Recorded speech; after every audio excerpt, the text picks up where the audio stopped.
Africa's most populous nation, Nigeria, is brimming with potential.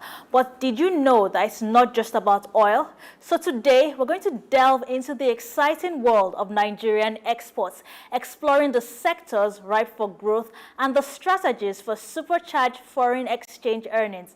Now, from agricultural giants, as you know, to our very thriving film industry called Nollywood, get ready to discover the wealth of opportunities Nigeria has to offer the global markets.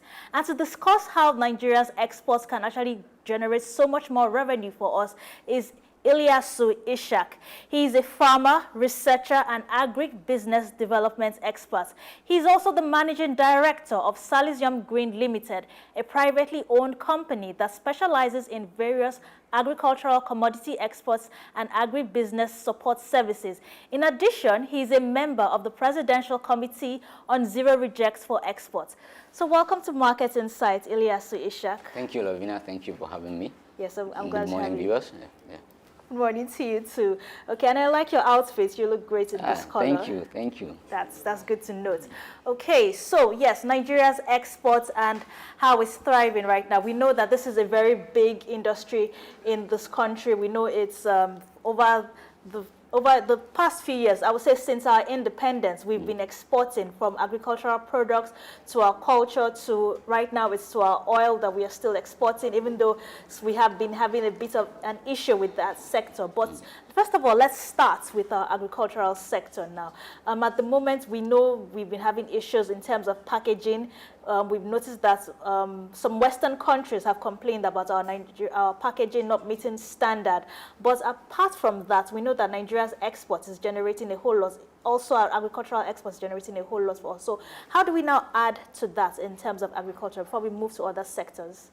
Thank you very much. As I like the intro you gave, I mean, of course, Nigeria as a country has a lot of potential with respect to non-oil export, particularly agro-commodities, as well as solid mineral.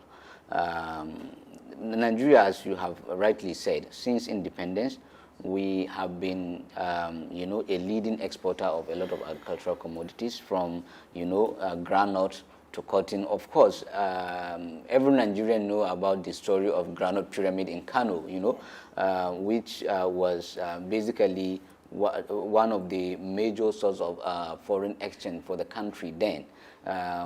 Coming down to cotton export, especially in the late 60s and the early 70s, where Nigeria, CTG sector was booming with a lot of, foreign investment coming into the country.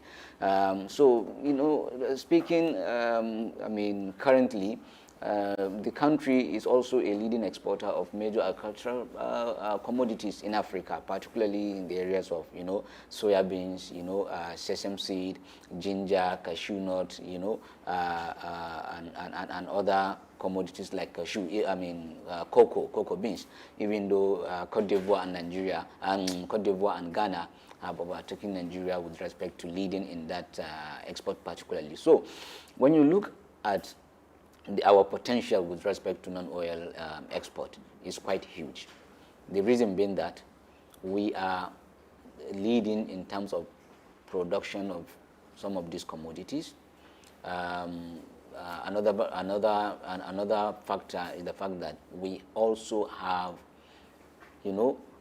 another potential with respect to enhancing our productivity in producing of these commodities.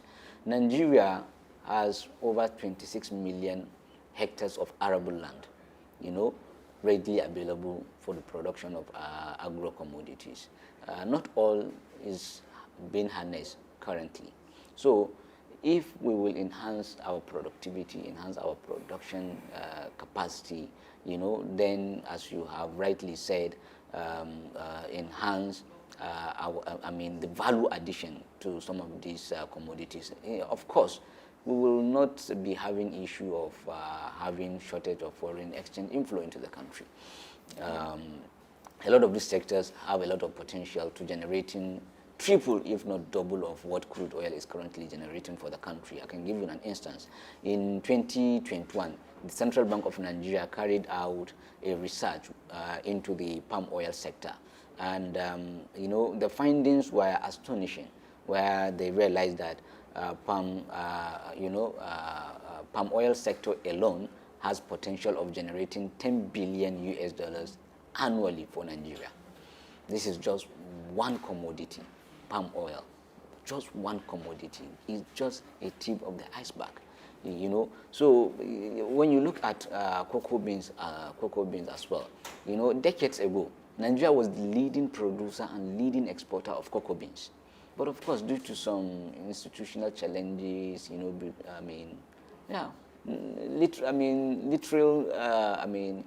the ideal Nigerian case, Ghana and Cote d'Ivoire have come to overtake Nigeria with respect to producing this very sought-after commodity.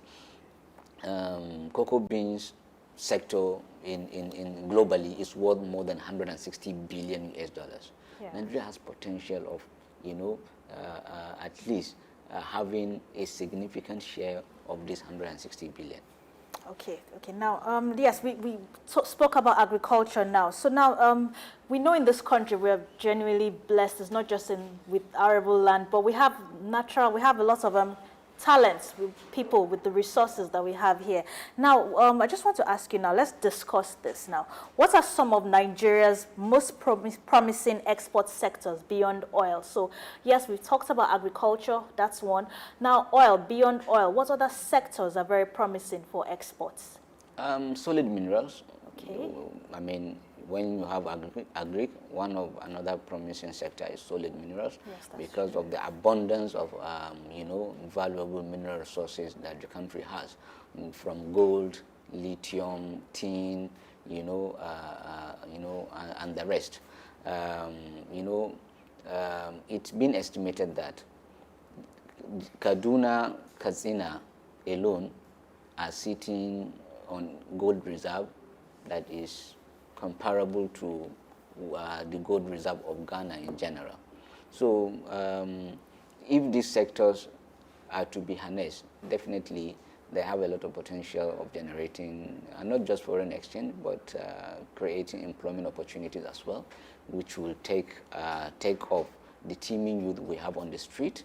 You know, that could have addressed, or rather will have addressed, the issue of insecurity, social unrest, you know, and the various social vices that we are experiencing in the country. Okay, so solid minerals, that's one sector. What about our tourism industry? As you quite know, you know, let me just give an example. Now, you know, the United Emirates, to be precise, Dubai.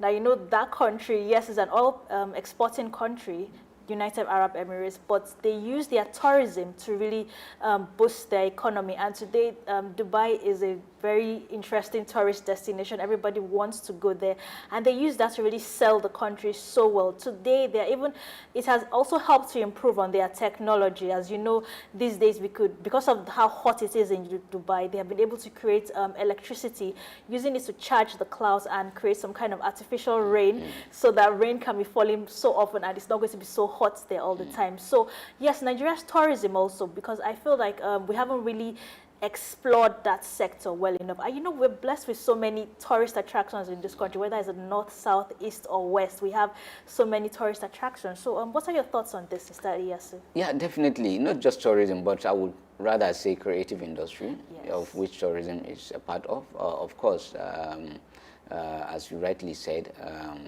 our creative industry also has a lot of potential of generating foreign exchange for the country, boosting the GDP, you know, providing employment. If you talk of our two major film producing enterprise, that is the Nollywood and the Kannywood, yes, which is basically the Hausa movie industry, have employed tens of thousands, you know, of our youth. You know, I think Nigeria, with respect to creative industry, is moving in the right step by the recent initiative the government have started to take with respect to boosting and enhancing the sector. Possibly, firstly, by even acknowledging the potential of the sector, right? So, this is the first time we are witnessing government acknowledging the potential of that sector. So whereas as we know, the government have now, created a ministry of its own that is saddled with the responsibility of promoting this particular sector. Also the recent policies with respect to attracting talent, with respect to exhibiting the potential of the sector, will go a long way in harnessing and exploring the potential of this sector. Okay. Now, yes, I agree with you on that, actually. Yes, we know that it's a sector that really can generate a lot of foreign exchange for this country. So now, despite Nigeria's resource wealth, our country still faces a lot of infrastructural challenges. Now, how can these be addressed to facilitate efficient export processes? I will specifically talk about agro-commodity export. Okay. That is basically my primary area of expertise. Definitely, we all know some of the challenges we are facing in that sector with respect to, the gridlock in the port, double taxation, double or even triple certification with respect to the export, I think the government have started to address some of this issue. Just yesterday, this week, the president have inaugurated a committee tasked with responsibility of creating a single window for export, which will ease the bureaucratic activities, or bureaucratic operations in facilitating export of agro-commodity. Also, government need to work with the industry players to, address the issue of, logistics.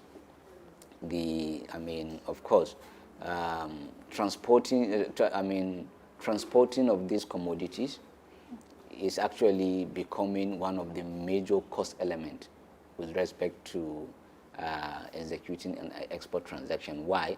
Because of the ever-increasing price of diesel, and even petrol.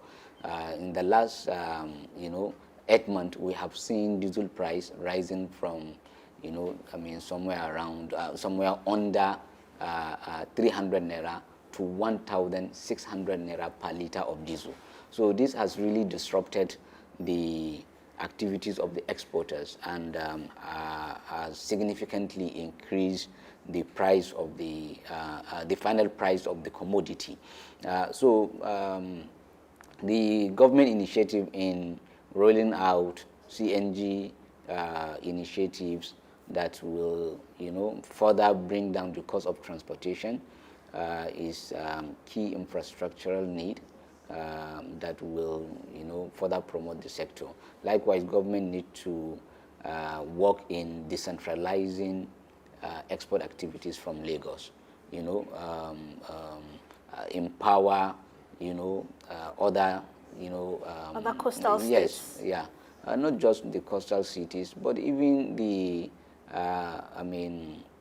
dry port that we have. Okay. Last year, the first dry port in Nigeria was commissioned in Kano, the Dala dry port. But there is little or even no, I would say, utilization of that facility, So there is need for government to work in, developing some of these dry port as well as enhance the adoption and utilization of the facilities just to decentralize and to decongest the export activities around Lagos. Another key thing is with respect to, creating, common processing plant, because as you rightly said during the introduction, one of the factor, affecting competitiveness of our export sector is in packaging, value addition and packaging. Yes. So, yesterday I was with a client and he was narrating his, ordeal to me, whereas he bought some consignment of sesame seed from Kano and exported it to Kuwait, just for it to reach to Kuwait, and they found, a significant percentage of impurity in it, which is now threatening his integrity with his buyer.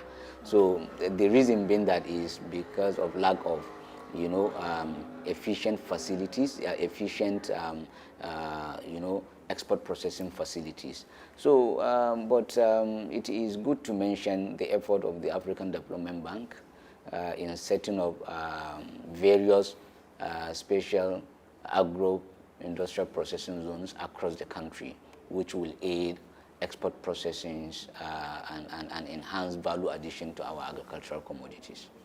Okay, well said, Mr.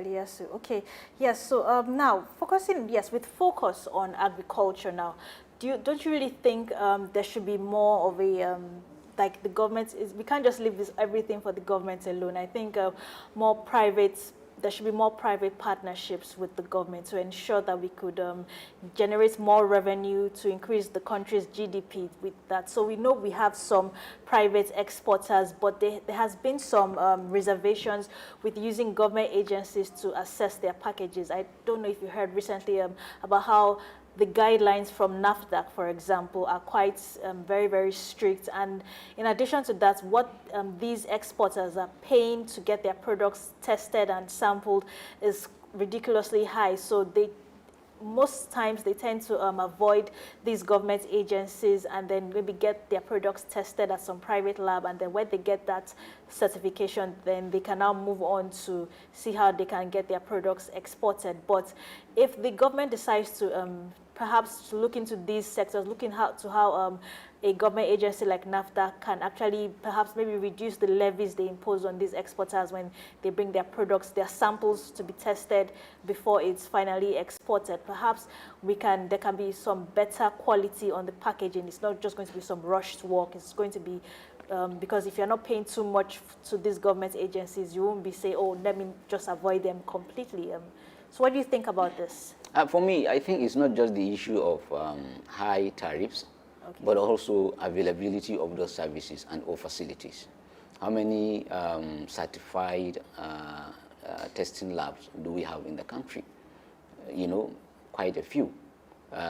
So there is even need for the provision of more facilities, more lab testing facilities. And it's not just a government thing. Of course, private sector players can come in to, establish some of these facilities, which will further aid, the export processing, as you rightly said. Also, I think both the government and private sector need to collaborate and work together in further enhancing and developing the sector. I acknowledge some initiative being taken by some industry players, private sector players, in enhancing the value of their product, because everybody playing within the show of the country is representing the country. Yes. And we have to make sure that the country is being represented well. So I really acknowledge the wonderful initiative taken by some of these private sector players in enhancing the quality of their product, which represent the country in general. So as you rightly said, there is need for government to bring down some tariffs, as I have mentioned. Nigerian exporters are paying double of what other exporters, or even triple in some cases, of what other exporters in other countries are paying. Double taxation, double certification. So that is why I appreciate and acknowledge the recent initiative taken by the federal government on, coming up with this initiative of creating a single window for export. I noticed that the committee was recently inaugurated, and I wish them well, and will continue to monitor the activities of the committee in ensuring that the mandate given to the committee is well achieved, because it will go a very long way in enhancing the efficiency of the export sector in Nigeria. Okay, yes. And now still on the export sector, I'm sure you've heard of the African Continental Free Trade Area.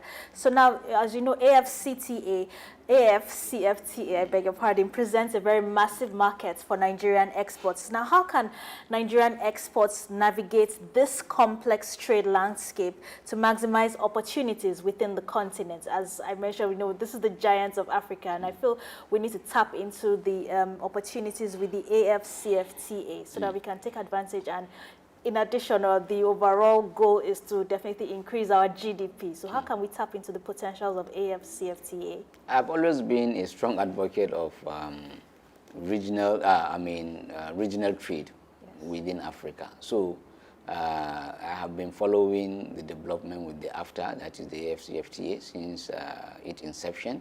And as you rightly said, AFTA, present a huge potential for developing Nigeria's export sector, because AFTA is creating a market of over 1.4 billion for Nigerian commodities. But there are some challenges that need to be addressed, and these challenges are being faced by,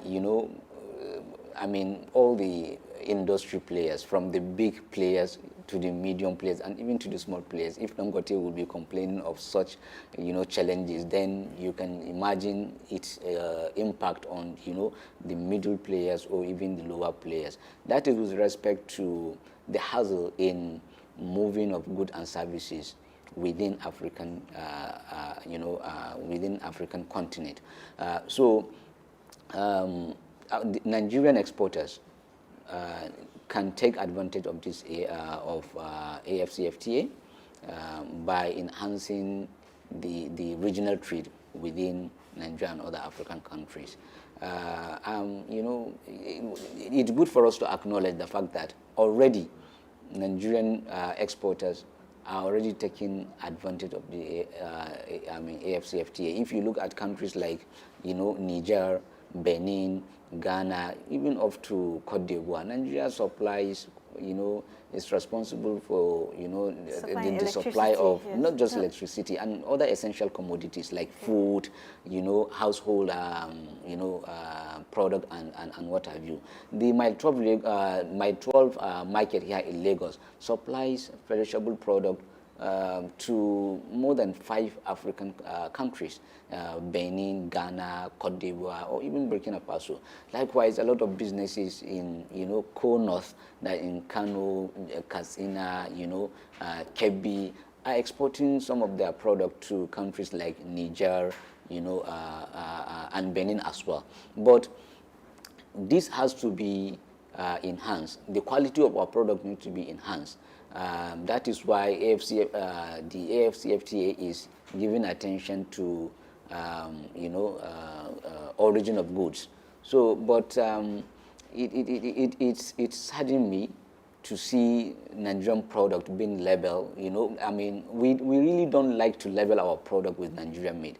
You will see a nice shoe being produced in Aba and Itu, and they will boldly write Batozi on it, label it as, Batozi brand instead of labeling it as, Aba product. So we need to change the perception of, the producers of these essential commodities, enhance their capacity, with respect to packaging, branding, and as well encourage them to brand their product with Nigerian made instead of, what we are currently doing of labeling it with a foreign brand. And also, we need to advocate among ourselves, for us to, patronize the made in Nigeria product instead of having preference for foreign product. Okay. So definitely AFCFTA has huge potential of further enhancing our export sector.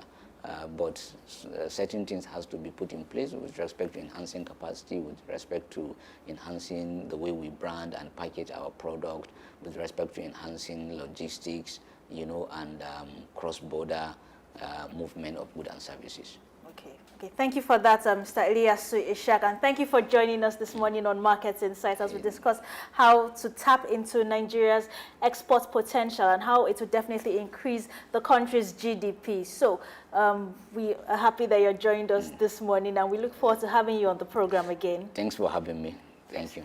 Yes, thank you for that. Okay, now let's take a look at what the money market rates are saying this morning. The CBN rate and the parallel market rate, that's the unofficial market. So the dollars this morning is selling for 1,000 naira to $1 at the CBN rate, and the parallel market rate is 1,100 naira to $1. The pound sterling is 1,265 naira to £1 sterling. That's the CBN rate, and the black market rate is 1,400 naira to £1 sterling. And the euro, the official CBN rate is 1,082 naira to €1, and the parallel market rate is 1,220 naira to €1. So those are our money market figures this morning. Yes, the dollar has actually dropped to 1,000 naira at the CBN rate, which is good anyway. So that's our time this morning on Market Insights as we discussed these issues, and also celebrating Seplat Energy's listing for over 10 years at the Nigerian Exchange Group, and also talking about Nigeria's export potential with my guest Ilyasu Ishak. And I also want to thank my guest Sunday Idajo for joining us this morning. So that's our time this morning. Thank you for joining us, and thank you for watching SOUQ News Television. I am your host, Lovina Emma.